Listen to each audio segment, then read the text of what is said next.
Hi, boys and girls, welcome back. Today we're going to continue talking about the difference between fiction and nonfiction, as well as using our questioning strategy that we've been using together the last few weeks. Remember, I always tell you that good readers ask questions. We ask questions before we read, while we're reading, and we can ask questions even after we finished a book. Yesterday, we read the book Leaves, and we determined that this book is an example of fiction. We knew that this book was fiction because it told a story. A story has a very clear beginning, middle, and end. A story also has characters, and in this book, we have the character Bear.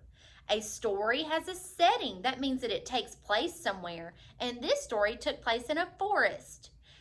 Stories have problems and solutions also. Remember, problem is just a fancy word for what goes wrong in the story. And solutions are how those problems are solved. In this story, our problem was that the leaves were falling from the trees and the bear just didn't know what to do. Remember, this was his first year of life. The solution was that the bear hibernated. That's a big fancy word for took a long winter nap. Hibernation is when wild animals take long winter naps. They don't come out until spring. So in this story, the problem was that the leaves were falling and Bear was very confused and upset about that. But the solution was that after he hibernated, when he came out in spring, the leaves were beginning to bud again. Okay? Today, we're going to read another book called Leaves. So just like our first story, our title is Leaves. But this time, I want you to think, does this book have the elements of a fictional story? Does it tell a story? Does it have characters and setting and problem and solution? Or does this book teach me real information, true information about a real person, a real place, or a real thing?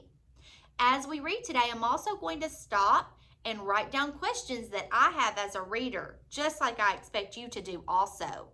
If you have a grown-up at home with you, you could always just tell your grown-up what questions you have. If you don't have a grown-up at home with you, if you have a sheet of paper or a dry erase board, you can write your questions down. And if you're in the classroom watching this video, I want you to do whatever your teacher wants you to do. Okay, you're going to watch me, but I want you to follow along and write down your questions or tell your class or your teacher what your questions are, okay? Leaves. First thing I'm going to do, look at the title and the cover and determine what questions do I have. Well, looking at this cover, I'm thinking, I know that leaves look like this around our community whenever the seasons change and fall has arrived. When the weather becomes cooler and these leaves don't have the nutrients that they need to stay green, I know that they change colors and begin to fall. So here's my question before I read. Will my book be about leaves falling from the trees? Because I see all these leaves. I'm assuming it's down on the ground. Is that what my book's going to be about? If you need to pause the video and write down a question you have, or pause the video and tell a grown-up what your question is, you can do that now. Okay, boys and girls, let's get started with our book. Leaves are an important part of a tree.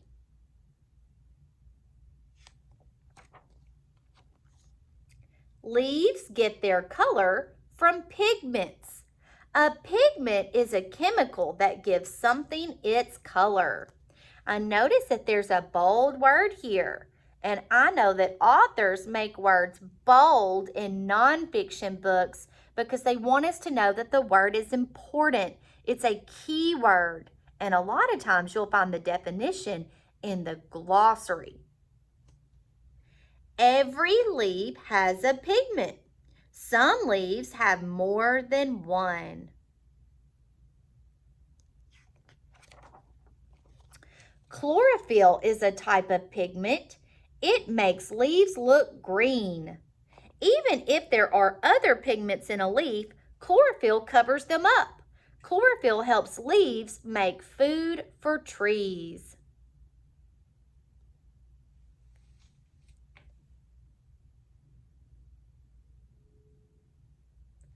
I have a new question, boys and girls. I'm wondering, if leaves don't have chlorophyll, do they die? That's my question because on this page it says chlorophyll helps leaves make food for trees. So I'm wondering, if they don't have chlorophyll, do they die? I'm going to write that down.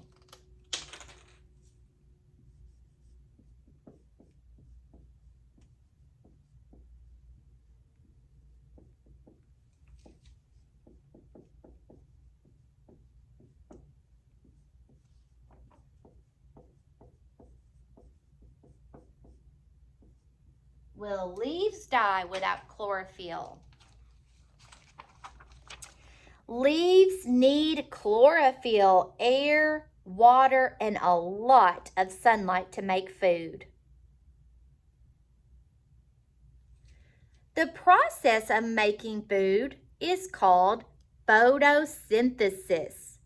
Photosynthesis means putting together with light. You can see these arrows. They are pointing out how sunlight feeds this plant and makes it grow.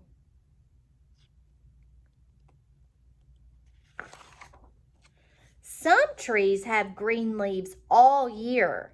These trees are called evergreens. A pine tree is a type of evergreen. Wow, look at this picture, boys and girls. Look at that beautiful tree. I'm wondering, is that a Christmas tree? It sure looks like one. That brings me to another question I have. Are Christmas trees evergreens?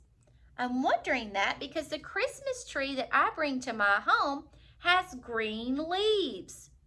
And this says that trees that have green leaves all year are called evergreens. I'm going to add my question.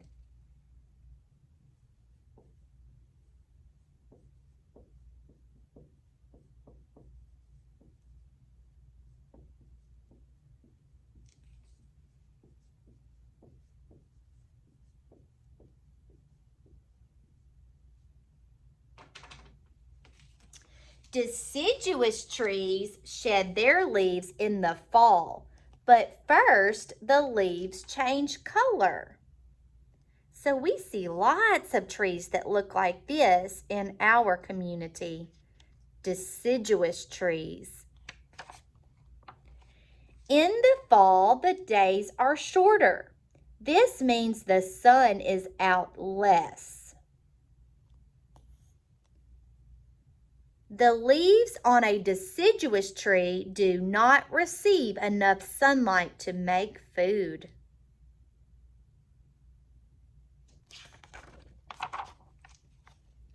As the leaves get less light, the chlorophyll in them breaks down. I bet you've seen leaves that change colors like this in our community. When the chlorophyll disappears, the other pigments in the leaves start to show. Some of the pigments are red. Some of them are yellow. When the leaves have no chlorophyll left, they cannot make food for the tree. So the tree has no more use for the leaves. Trees can store food in their roots.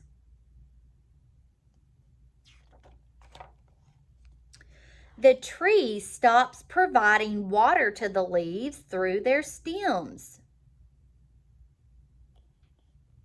Without support from the tree, the leaves start to die. Their stems become weak. Their leaves may fall off the tree. When the leaves fall off the tree, they land on the ground.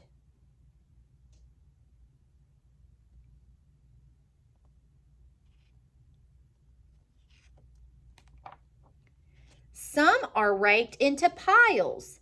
Others stay on the ground and break up into little pieces.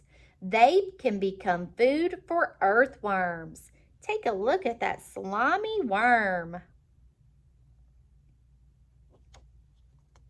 No matter what color their leaves change to, trees are a beautiful sight in the fall. And at the back of my book, I have a glossary. Remember, glossaries are the definitions of the key words that the author has placed in a nonfiction book. So you noticed as we were reading, there were several bold words. That means that the words are darker than the other print. If I look in the glossary at the back of the book, the author has given me the definition for that word.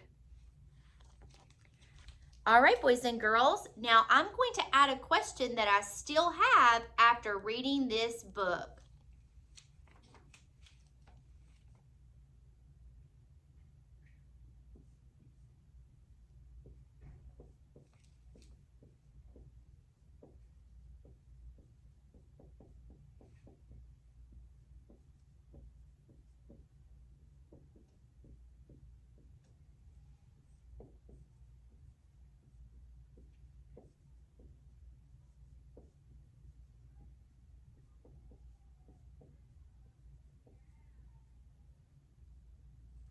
Boys and girls, my question is, do all communities have trees that shed their leaves?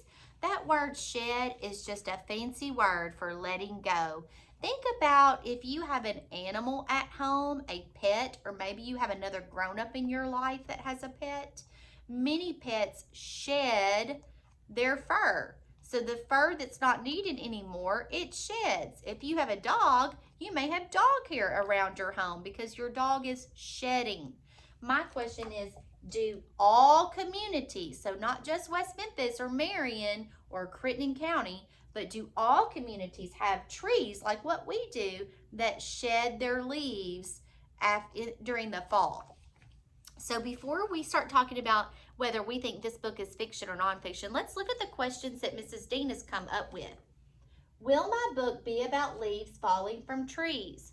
Well, yes, it is a little bit about leaves falling from trees, but this book is teaching me about why leaves are falling from trees. Will leaves die without chlorophyll? We got the answer to that question in here. We learned that without chlorophyll, there's no food for the leaves, and the trees begin to shed those leaves. Are Christmas trees evergreen?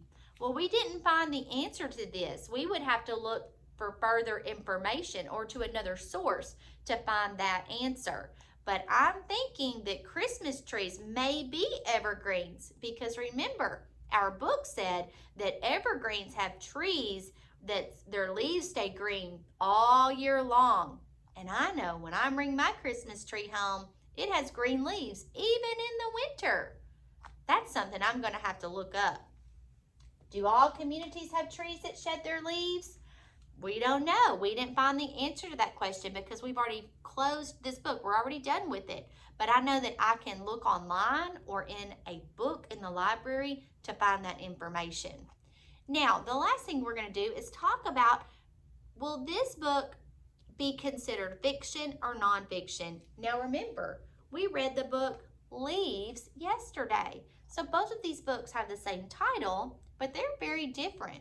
This book told me a story that I was able to enjoy, and this book taught me information about something real.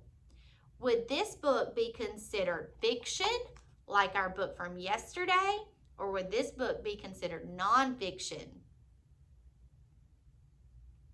This book is nonfiction. It does not tell us a story. It does not have characters that speak to one another. It teaches us real information about real trees. I hope that you enjoyed our book, our nonfiction book about leaves, and I'll see you guys tomorrow.